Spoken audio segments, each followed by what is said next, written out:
Yeah.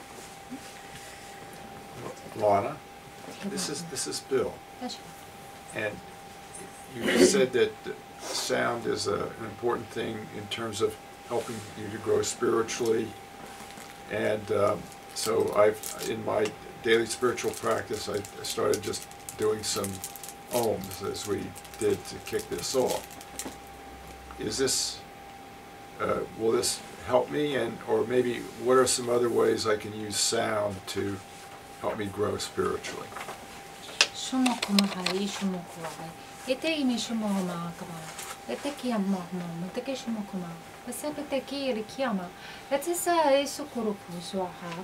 If you were to imagine, yes, as an alchemist who turns base metal into gold, yes, what would be that which your alchemy is acting from? We would say that sound can be an alchemist action, yes.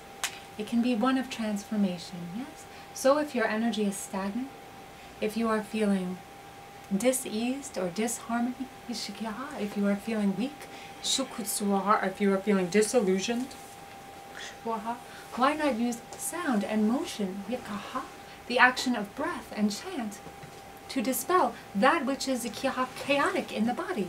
If you are an energetic being, yes, you are accumulating energy. You see, you are co-creating with others, yes. Why not use sound to keep this energetic connection in agreement and balance, yes? Through chant and expression, yes, through song, through dance, through movement, yes. You are allowing the energetic creation of your own powers, your own energetic source of creative energy to flow freely, yes. Sounds can be a connection to that which is creative within you, yes, yes. For are you not a being of creation? Are you not one who manifests daily through thought and feeling? Yes. If you are feeling in disconnect or disharmony from your powers of creation, yes, the ability to breathe, which is always your ability for you to have, yes, and the ability to connect through sound and song will help move energy, yes, and help you get rid of expired energy, in which you can welcome a space of creation, yes. Many of you are wanting to create from a place of fullness, yes. You are too full to welcome anything that desires to create within you. Yes, you are saying, I know everything. You are not realizing you are saying this, but by welcoming energetic movement in the body, you are welcoming new channels and frequency of connectivity. Yes. If you would like to connect through divine, yes, we welcome you to breathe through a center self and create song within the body. A perfect way to do this is through your voice. Are you not gifted with a voice as well? How lucky are you? You were given breath and a voice. Oh my goodness. You take these two things for granted, do you know? Yeah. Why not use them in a creative way? Yes. You are allowed to be creatively spiritual. What does this mean? You are allowed to create what your practice you would choose. Yes, you can reference the best teachers and create your own. You do not need to follow things in a formulaic way. Yes, let the breath of creation breathe fluidity into your daily practice. We would recommend a daily practice, yes, in which you are giving yourself room to be creative. Yes, yeah. Yes. You will steal from the best and you will make it your own. Yes.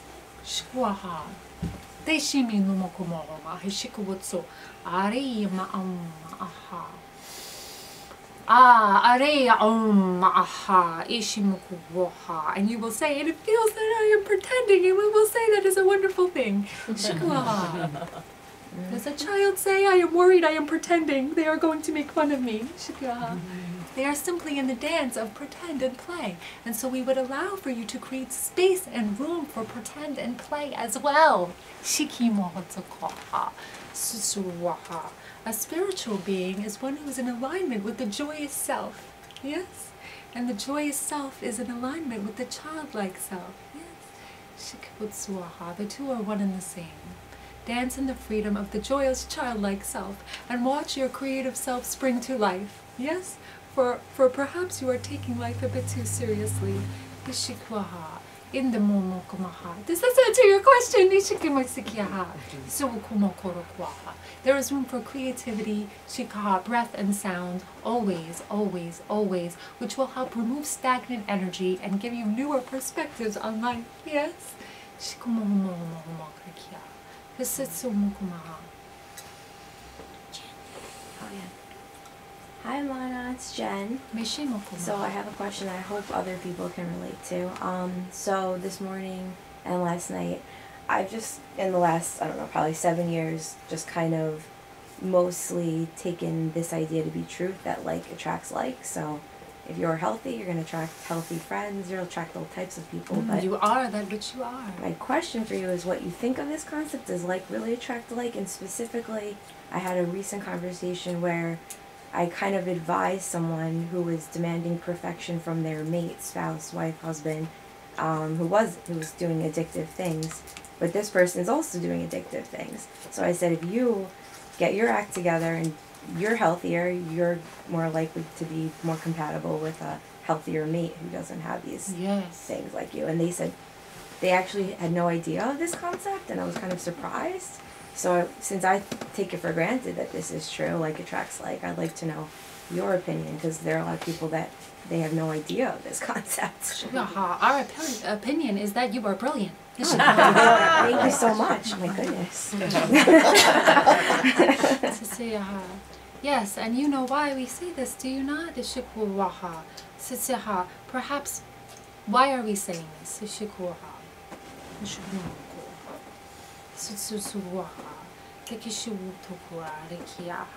For you have understood, your energy has evolved to include this in your life. Yes. No longer is it merely words. Yes. You are that which you are. Yes. And so this self-discovery will be a part of your practice, in which no longer are you a singular being, but you are a being who affects change.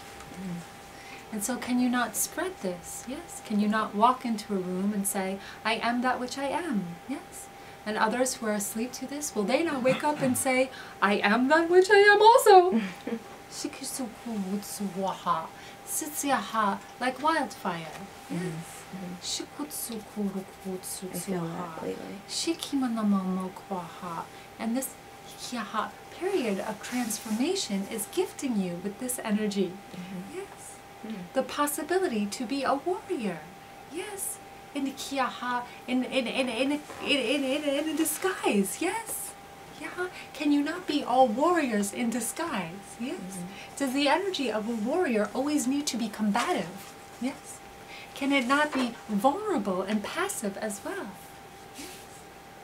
Can you not choose how to transfer your energy in a passive way that allows others to switch and change their energy?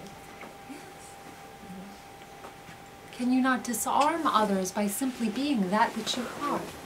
Yes, you have this power. Yes, you have the silent power, the shikwaha of energetic change.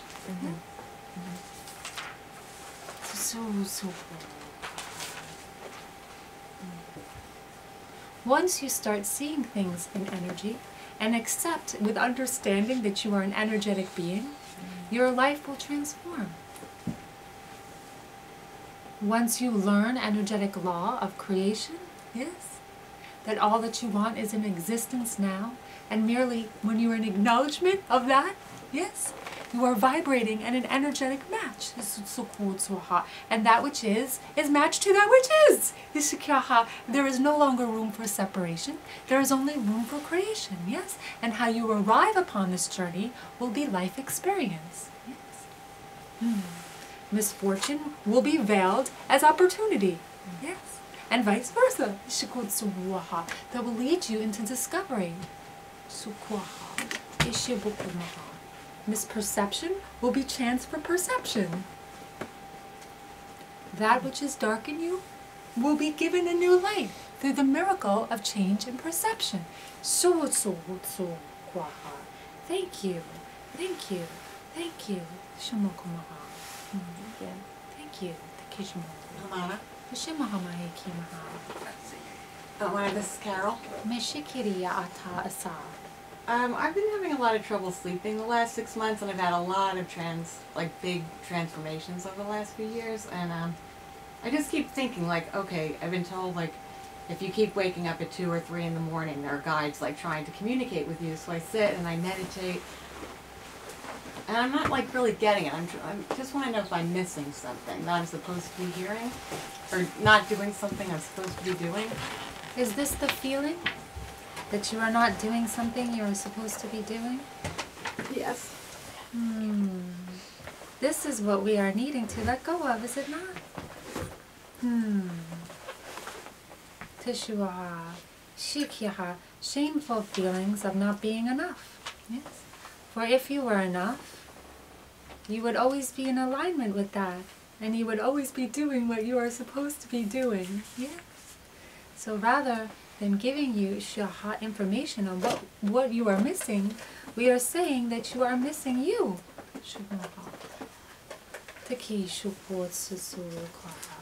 You are enough.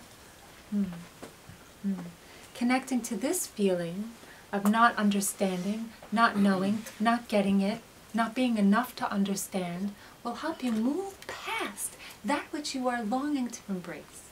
Yes? The only separation from that which you want is the limitation of love in your life. Yes. And if you are a being of all that is, then the love needs to center around you.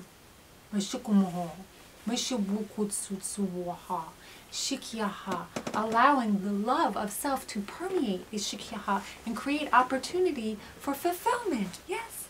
Everywhere that you feel that you are not allowed, not enough or not loved, you are now asking for the light of love to fill that space. And the next time that you are woken from sleep, you will place your hand over your heart and you will say, anywhere that I am not feeling enough, I welcome the light of love into that space.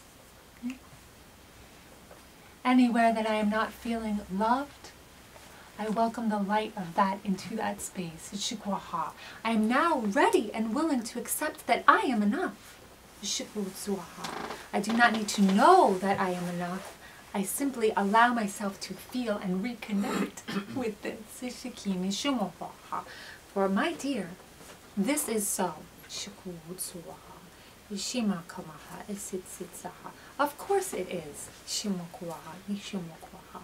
And so we feel that many of you not long for answers, but merely validation.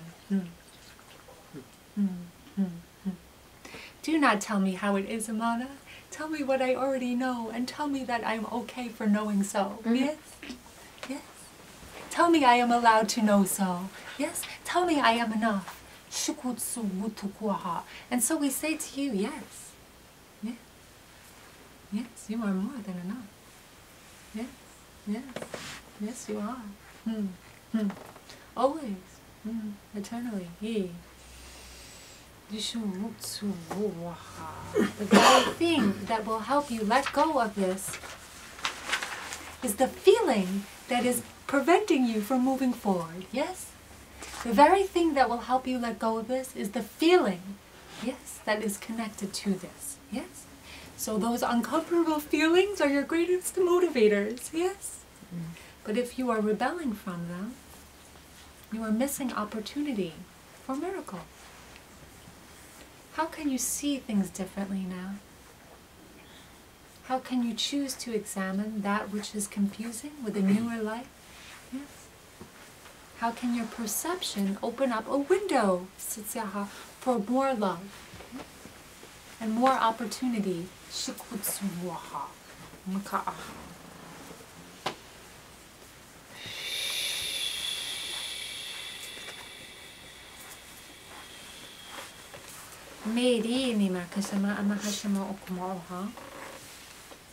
And so now we close the circle, and bridging the gap from humanity to divinity. Yeah? Allowing the love in you to stretch its wings. Yeah? And so if there was a being of love inside of you, what do they look like now? And seeing this being stretched upon the wings of love, Tsikiaha, spreading and pushing past any limitation that you perceive that is stopping you from your miracle. In full acknowledgement that you are that. And there is no separation from this. Shikimaha. Always enough. Always, always. Yes, yes, yes, yes, yes. Shikiaha. Say ha. Thank you, Amana, for sharing your knowledge with us today.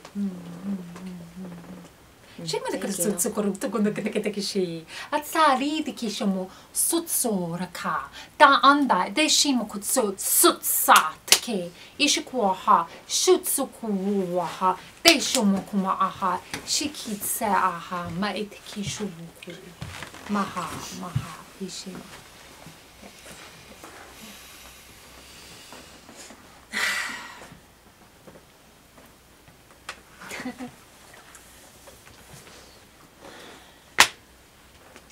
Okay. Yeah.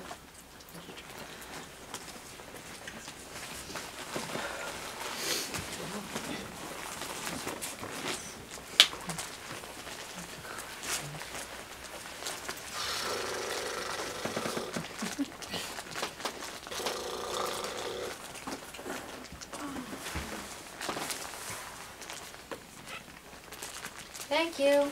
Thank you. Thank you. Thank you.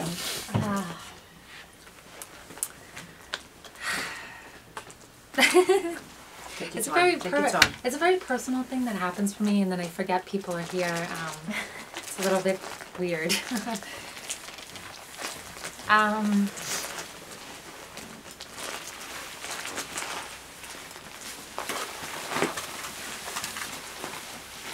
So, yeah, no, it's okay. The energy that was happening here was very similar for the two of you.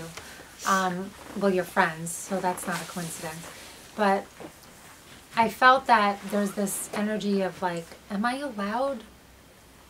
Not like, am I allowed to make this choice? Am I allowed to have what I want? Like, it's kind of like my whole life I kind of let others make choices for me, or but now I have to make a big stand, is what I felt. And from you it was similar, but it was more like thinking that what I want is not part of me. It's like, I want that, but it's here. But remembering that you want it because it already is in existence. This child. This is, you have to start thinking that way. That's the miracle. And you have to start thinking that I am capable of following my heart, no matter what anyone else says, because they're not me. And that's my miracle, to take that stand, and that's my change in perception. So essentially, and this is not new, we probably learned this, other teachings have said this, that a miracle is your ability to switch and change energy.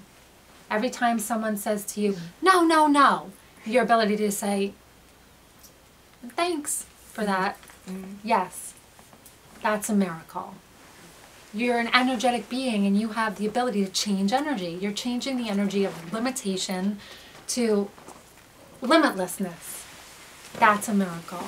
So for you, I felt it was about like not believing you're small. You're this large, luminous being, and you be loud and courageous for making whatever choice that you feel is right. For you, it was about changing your perception and seeing that you're wanting this because it's already happened. It's already there. There's no separation. And once you start saying, I had Debbie? Yes. Her, this woman, her sister-in-law came and she wanted to get pregnant for years. And she asked Amana, will I get pregnant? And they said to her, similar to you, you're already a mother. You have to start thinking, I'm already a mother. I'm already a mother. Because it's the trying, right, that prevents it. How many stories have you heard? People try to get pregnant, and then they let go, and then they're pregnant. Right. Or people try to meet the love of their life, and then they're like, I'm done with that. And then they meet it. So you have to start changing your thinking. Not, I want that. I am that. I already am a mother. I already am. That's hard, because we're raised in a world of, it's real if I can look at it and hold it. But it's already there, and because you want it. So everything that you want is already in existence. You wanting it is the vibrational match. That's why you want it, because it's already in existence. You wouldn't want it if it wasn't in existence. But also being open to unexpected, letting go of limitation, because we want things, but we also have a finite lens in which we want it, right? I want this, but it's going to come to me like this. And we think, well, that's our plan. But when you let go, you bring into acceptance what you want. I want this, then you let it go. You don't have the expectation. Right. You're not trying to make it, like, you know, you're not like the fisherman, right? He's casting his net, he's casting his line. And then he's not like, oh my God, the fish. Not jumping out there and grabbing Right. it, putting it on the hook. Yeah, he's casting his net out. He's putting it out there. This is what I want. I know that I want it because I am that, and then I let it go. And that's when the miracle happens. Then you say, and the universe says, okay, I'm getting ready now. You meet me halfway, I'll meet you halfway. But we don't meet the universe halfway when we're like, I have to do this. They're like, well, what do you want us to do then? How can we help you if you think you have it all under control? Does that make sense? So it's a change in perception. So that was,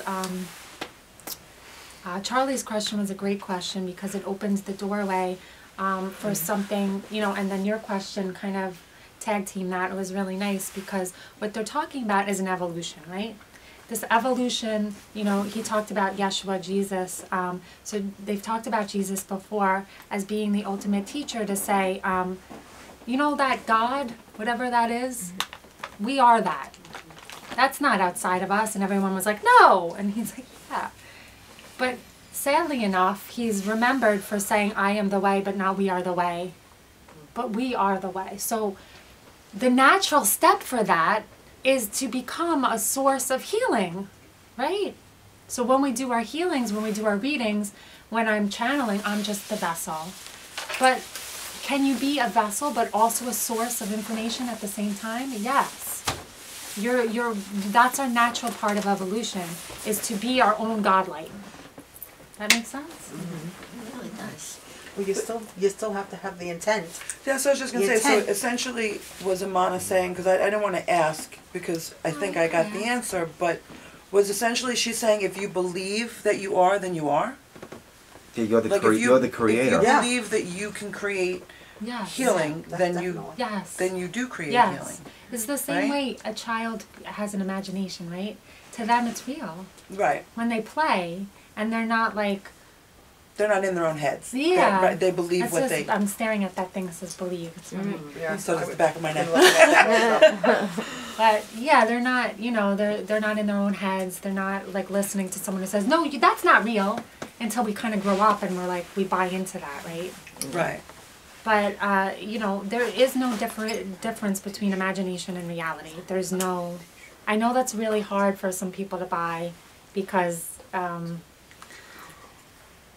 our imagination creates our realities, Right. basically. I also think that we spend so much of our childhood and years growing up being taught to look out rather Yes. than within. Yes. That it's Correct. very hard to break that pattern. Yes. In fact, I Yes. don't quite know how to share this, but when I hear someone use the word God, I have a hard time with it because I don't want to think of something out of myself, Yeah. so I prefer a different word. That's just because it's become, I don't mean to say God is negative, but to me that term has taken people away from their heart. maybe it has And a not religion. reacting Maybe to it their has a hearts religious anymore. implication for Yeah, you. yeah. That's what it is. It's to me, it's more a universal energy or whatever, and we've separated ourselves in society from each other because of it. And that's what we were taught too. When Yeah, we were I'm young. saying this is. But now you get to actually- choose. Now you get to choose what you want. But I also wonder what makes the kids are using your imagination, for them it's reality, and then all of a sudden that completely switches and turns. And to me, the most important thing is to keep fostering that, Yes. so that it keeps growing. You know, like I see kids doing stuff and I say, God, you know, if I did that in public, that would be like ridiculous. You know, I'm thinking, this kid is dancing in the middle of a department store. I'm thinking, That's how come beautiful. everybody's not dancing in the middle of a department store? That's beautiful. 'Cause he's got Ridiculous. Because people crush them down, that's why. I had a story I told about my son that the music teacher called up complaining that he was unruly and this and that. And I go, what was he doing? And she said, well, every time I put music on, he stands up and dances. And I'm like, oh, you're putting music on my house. And I'm like, he's in second grade. Like, hello. Wow. You gotta, yeah, you gotta stop. She that. called relentlessly until she retired. I was like, why? Yeah. Yeah, sorry, he's being a child, I'm sorry. Stifle them. Don't move. Where's the Don't line move. between so What was the question? So he asked, what is the line between expectation and manifestation? So manifestation, to me, this is just what I feel, a desire to create something. Expectation is it's gonna happen. So you want it to happen, but then you have to let go of the happening. Does that make sense? That's really hard Well, to you do. were saying before, like, you would put out something and you're not willing to receive it because it's not meeting your criterias. But when you're manifested, they want you to be very detailed in what you're looking for. Right. You're detailed in what you want, but not how to get it. Right. Right? So let's say I want to manifest a husband, whatever. Right. That's right. That's how. All right. I want this. But if I start saying I'm going to meet him by this month, this X, Y, and Z, he's gonna. But all right, I want this, but I also want the unexpected to work a miracle in my life. You figure it out how he's gonna come in. I don't want to meet him on a dating website or whatever I say. Whatever I say, right? I don't want to do this. So you figure it out. And now I said it to you, universe, God, whatever you call that. I let it go. That's letting go of expectation. And if it doesn't happen, then I'm okay with it too. Because you weren't expecting Because I wasn't expecting it. So I can that's surrender, that's letting go. And accepting that things aren't going to happen on your timeline and not in the way that you expect. So, I know that's a kind of like hard thing to do, right? It is. It's another way also. If you're a healer and you heal someone, because we always thought we were the vessel, and then we do the healing. But if we use our intent as to what we want to do for that client, it's up to the client to actually heal themselves, not us. So it's actually, you're putting that intent there, that I would like to heal this person, but then it's up to that client, the person, as to whether they're ready to be healed or not. We have to let go of that. Once you put out that expectation or the manifestation of what you want, you have to put it out, surrender to it, and then wait for it to come to you, or to manifest or not. But what about this guy, what's his name, Charlie? Who does these the healer. things? I mean, guys, that he works on that just, I got this problem, and he just zap and boom. Sometimes he doesn't. Sometimes he doesn't. He's not able to heal the person. If you watched his shows, he said that. Sometimes that person was not ready to be healed. Yeah, I think he says like 90% And so he puts of the more of time himself there's, into it, and then he wears himself down, and then that's the whole point. You put it out there. You are that vessel for that person. But then you have to surrender and say, okay, now let whatever is supposed to happen, let it happen. And you also have to understand that you're not a singular being. So you're here to affect change in other people's lives. So you might have an idea of what you want, yada, yada, yada, but you contracted with people in your life to help them grow as well. So sometimes what we perceive as setbacks are actually aligned in our lives to help us move and leap forward. So that's the miracle now. So now you change your perception as setback, you change your perception as obstacles, as actually opportunities for you to learn and grow and become what you're wanting to become. I'm going to give an example of that. Many years ago, I've been involved in yoga for a long time, and many years ago I wanted to get a certain certification, and I felt that certification was going to, give me Validation. Is that a word? Validation. Validation that, along with the knowledge gained by doing it, and worked a lot of years at it. And just as I was about to get it, I got 2 injuries. Out of nowhere. I woke up one day, couldn't move my shoulder, couldn't move my arm. Out of nowhere. I didn't fall, I didn't, Anyway, long story short, the first thing that I did was ask why. And I was angry. And I was hurt because I had really set it up. Like, there's no reason for me not to do it. And it took a while for me to become grateful. And that I really do believe that being grateful about not getting what I wanted turned into my becoming